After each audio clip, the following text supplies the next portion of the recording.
خوێندکارانی دژ بە جینۆساید پەرەستاندنی بزوستنەوەی دژ بە جینۆساید لە ئەمریکا و ئەوروپا. خوێندکارانی دژە ئەپارتاید و چەندین یەکێتی کرێکاری و ژمارێک لە جەماوەری دژە جینۆساید بە قوڵکردنەوە و پەرەپێدانی بزوستنەوەی دامەزراندنی کەمپی هاوپشتی لەگەڵ خەڵکی غەزا وەڵامی وەحشیگەریەکانی دەسەڵاتدارانی ئەمریکا و پۆلیسیە وڵاتەیان لە دژی خوێندکارانی خەباتکار داوەتەوە.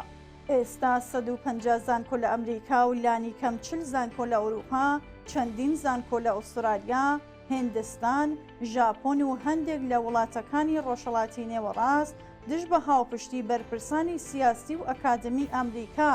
لەگەڵ پاکساوکردنی نەسەوەی فەلەستینیەکان لەلایەن دەوڵەتی ئیسرائیل و بەردەوامبوونی شەڕ بەو بزوستنەوەیەوە پەیوەست بوون. خوێندکاران و کرێکارانی خەباتکار بە دروشمگەلێکی وەک نە بە ناوی ئێمە، ئێوە دژە یەهودن نەک ئێمە، ڕاگررتنی شەڕ هەر ئێستا، ئازادی بۆ فەلەستین و هیتر، وەڵامی هێرشەکانی پۆلیس و لایەنگرانی دەستێژی کاری ئیسرائیلیان داوەتەوە. بزوستنەوەی دامەزراندنی کەمپی هاوپشتی لەگەڵ خەڵکی غەزا کە ڕۆژی 7 ئۆکتۆبر لە زانکۆی بەناوبانگی کۆلۆمبیا لە شاری نیویۆرکەوە دەستی پێکرد، درێژەی ئەو خەباتەیەکە لە 7 ئۆکتۆبر و هاوکات لەگەڵ ڕاگەیاندنی پشتیوانی بێ ئەملا و ئەولای دەوڵەتی ئەمریکا لە هێرشی ئەرتەشی ئیسرائیل بۆ سەر خەڵکی بێدفاعی غەزا لەلایەن جۆ بایدنەوە دەستی پێکرد. لە ئەمریکا چەندین یەکێتی کرێکاری لەوانە یەکێتی بەرهەمهێنانی ئۆتۆمۆبیل، یەکێتی کارەبا و ڕادیۆ و ئۆتۆمۆبیلی ئەمریکا، یەکێتی کرێکارانی پۆستی ئەمریکا و ئەندامانی ڕێکخراوەی تازە دامەزراوی کرێکارانی یەکگرتووی ستارباکسیش بە دروشمی ئاگربەستی دەستبەجێ هەر ئێستا پشتیوانی خۆیان لە بزوستنەوەی دامەزراندنی کەمپی هاوپشتی ڕاگەیان. ئەم بابەتە پێشاسێکی زۆر گرنگە لە بزوستنەوەی کرێکاری ئەمریکادا کە ساڵەهایە دیفاع لە دەوڵەتی ئیسرائیلی بەناو ستەملێکرا و بەکردەوە و جینایەتکار کردووە.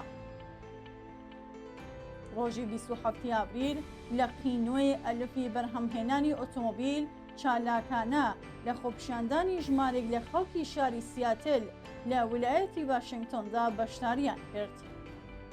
خۆپیشاندەرانی شاری سیاتل بە هاوپشتی لەگەڵ نوێنەری نۆ یەکێتی ناوچەیی خۆپیشاندانیان کرد و پشتیوانیان لە داواکاریەکانی خوێندکاران کردکە بریتین لە ئاگربەستی دەستبەجێ لە غەزا، واسێنان لە ناردنی پۆڵ و پارەی ئێمە لە ژێرناوی یارمەتی دارایی و سەربازی ئەمریکا بۆ دەوڵەتی ئیسرائیل و ڕاگررتنی هەر چەشنەوە بەرهێنانێک لە پیشەسازیە سەربازیەکانی ئیسرائیل و کۆمپانیا زەبەلاحەکانی بەرهەمهێنانی چەکوشۆڵ بۆ ئەو دەوڵەتە لە ئەمریکا و لەم دوایەنەشدا داواکاری هەڵوەشانەوەی تەواو بێشەرت و مەرجی ئەو تۆمەتانەیە کە خراونەتە پاڵ 3000 خوێندکاری دەستبەسەرکراو. یەکێک لە نوێنەرانی یەکێتیەکان لە ناو ئاپۆڕای خۆپیشاندەرانی سیاتل داوتی من نوێنەری 9 ملیۆن ئەندامم. ئێمە خوازیاری ئاگربەستی دەستبەجێ و بەردەوامین. لەسەر بنەمای ئەم داواکاریە دەستەی کارگێڕی یەکێتیەکەمان بە کۆی دەنگیدا بە ناردنی پەیامێکی ڕوون بۆ جۆ بایدن کە دەبێت شەڕ کۆتایی بێت.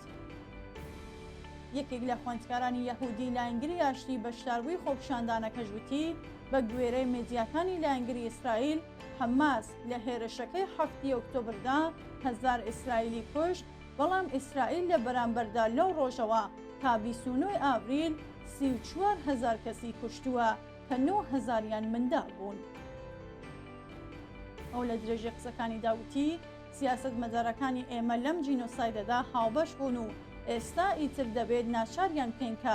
دەست لە بەشداریکردن لەم جینایەتە هەڵبگرن. یەکێتی وردەفرۆشان و بەقاڵەکانیش لە بەیاننامێکدا داوای لە بایدن کرد هەر چەشنە هاوکاریەک بۆ ئیسرائیل ڕابگرێت و کار بۆ ئاگربەستی بەردەوام و ناردنی هاوکاری مرۆیی بۆ خەڵکی غەزە بکات. لەو ڕووەوە کە پەیام و داواکاریەکانی ئەم یەکێتیە لەلایەن جۆ بایدنەوە بێوەڵام مایەوە، بەرپرسانی یەکێتی بەرهەمهێنەرانی ئۆتۆمۆبیل داوایان لە بەدەنەی ڕێکخراوەکە کردکە لە هەڵبژاردنی سەرۆکۆماری داهاتوودا ڕۆڵی بایدن لە کوشتنی خەڵکی غەزە و وێرانکردنی ماڵی خەڵک و نەخۆشخانە و ناوەندەکانی پەروەردەئی و یارمەتی گەیاندن و زۆر شتی تری لەو چەشنەیان لەبیر بێت. هەروەها ئەندامانی یەکێک لە لەقەکانی یەکێتی پەیوەندیەکانی ئەمریکا لەم دوایەنەدا داوای لە ئەندامەکانیان کردکە لە کاتی چوون بۆ سەر سندوقەکانی دەنگدان درۆوەکانی بایدن بە مەبەستی پاساوکردنی ژینۆسایدی غەزە و سەرکوتی خوێندکەران لە ئەمریکا لەبەرچاو بگرن. بە گوێرەی راپۆرتی ئاژانسی ڕۆیترز، بزووسنەوەی کەمپی هاوپشتی لەگەڵ خەڵکی غەزا کە لەلایەن خوێندکەرانی کۆلۆمبیا دژی ئاپاردەکەوە ڕێکرا و درێژێ پێدرا 100 گروپی خوێندکاری لەخۆ دەگرێت و ڕێکراوی سراسەری لە مێژینە و قازانجنویسی یەکێتی ئامریکایەکانی ئازادیە مەدەنیەکان لە نیویۆرک لە ڕووی دارایی و یاساییەوە پشتگیری کردن.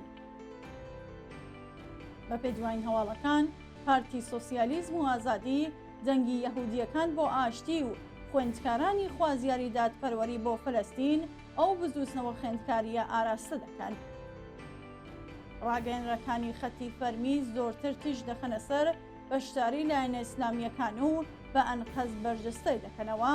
بەڵام بە گوێرەی ئاژانسی ڕۆیترز خوێندکارانی هەڵگری بیر و باوەڕی جۆراوجۆر و لەوانە یەهودی و موسڵمان لەو ناڕزایەتیانەدا بەشدارن. هەندێک لە لیبراڵەکانیش کە بیرڕای گشتی ڕێگەیان پێنادات نکۆڵی لە ڕادیکالیزمی خوێندکارە ناڕزایەکان بکەن، بە هەڵا ئاماژە بەوە دەکەن کە خوێندکار سەر بە هیچ چین و توێژێک نییە. لەم بڵەوە ئەوە ڕاستە. یەکەم، هیچ خوێندکارێک نییە کە وابەستەی چینایەتی نەبێت، وەک چۆن بەداخەوە لە ئەمریکا ژمارەیەکی بەرچاو خوێندکاری لایەنگری هەردوو دەوڵەتی ئیسرائیل و ئەمریکا و هەروەها کۆمەڵکوژی ئیسرائیل لە غەزە هەن کە هەندێک جار بە هاوکاری پۆلیس هێرشیان کردووەتە سەر کەمپە هاوپشتیەکان. هێرشی دڕندانەی پۆلیس بۆ سەر خوێندکارانی زانکۆی کۆلۆمبیا بووە هۆی ئەوەی کە نەفرەت و تووڕەیی خوێندکاران و خەڵکی ئازادی خواست پەرە بستێنێ و بەشێک لە زانکۆکانی فەڕەنسا، بریتانیا، ئیسپانیا، ئیتالیا، سوئێد، فینلاند، دانیمارک، سوئیس، هۆلەند، ئۆتریش، یۆنان، بێلژیک، مێکزیک، ئوسترالیا، هێند و لوبنانیش بگرێتەوە. بزووسنەوەی کەمپی هاوپشتی لەگەڵ خەڵکی غەزا دەستکەوتگەلێکی زۆری بەدەستێناوە کە لێرەدا بە کورتی ئاماژە بە هەندێکیان دەکرێت. ڕاکێشانی سەرنجی ڕایگشتی جەماوەرێکی زۆر بەرەوە لای پرسی جینۆساید، هەوڵدان بۆ ڕسواکردنی پۆلیس و زۆربەی هەرە زۆری دەسەڵاتدارانی ئیسرائیل و ئەوروپا و ئەمریکا و لە سەروی هەموویانەوە جۆ بایدن و ناودێرکردنی بە کۆمەڵکوژ، ئاشکراکردن و ڕاگررتنی هاوکاری لەگەڵ دەوڵەتی ئیسرائیل و شرکەتە زەبەلاحە پاڵپشتیەکانی لەلایەن هەندێک لە زانکۆکانی وەک بارسلۆنا، هەوڵدان بە مەبەستی بەدەستهێنانەوەی ئەو مافە دیموکراتیانەی خەڵک کە لەلایەن سەرمایەداران و دەوڵەتەکانیانەوە لیان زەوتکراوە، مافەکانی وەک ئازادی ڕادەربڕین، ئازادی ڕێکراوە، ئازادی کۆبوونەوە لە شوێنە گشتیەکان، ناسینی ڕاستیەکان، ئاشکراکردنی بوجە شاراوەکانی دەوڵەت و زانکۆکان، بەدەستهێنانی پشتیوانی هەندێک لە یەکێتە کرێکاریەکان، بەدەستهێنانی پشتیوانی حەزبی سۆسیالیستە دیموکراتەکانی ئەمریکا و کەسایەتیەکانی وەک بیرنی ساندێرز و زۆرێک لە مامۆستا و بیرمەند و هونەرمەند و چالاکانی سیاسی. جێگای ئاماژەیەکە ژمارەیەک خوێندکاری ناڕازی لە پێناو دەستەبەرکردنی ویست و داواکاریەکانی بزووسنەوەی کەمپی هاوپشتی لەگەڵ خەڵکی غەزا دەستیان داوەتە مانگرتن لە خواردن کە ئەو بابەتە دەسەڵاتدارانی گەلێک نیگەران کردووە و هەروەها ژمارەی ئەو زانکۆیانەی کە وتوێژ و دانوستانیان لەگەڵ نوێنەرانی خوێندکاران قبوڵ کردووە ڕووی لە زیادبوون.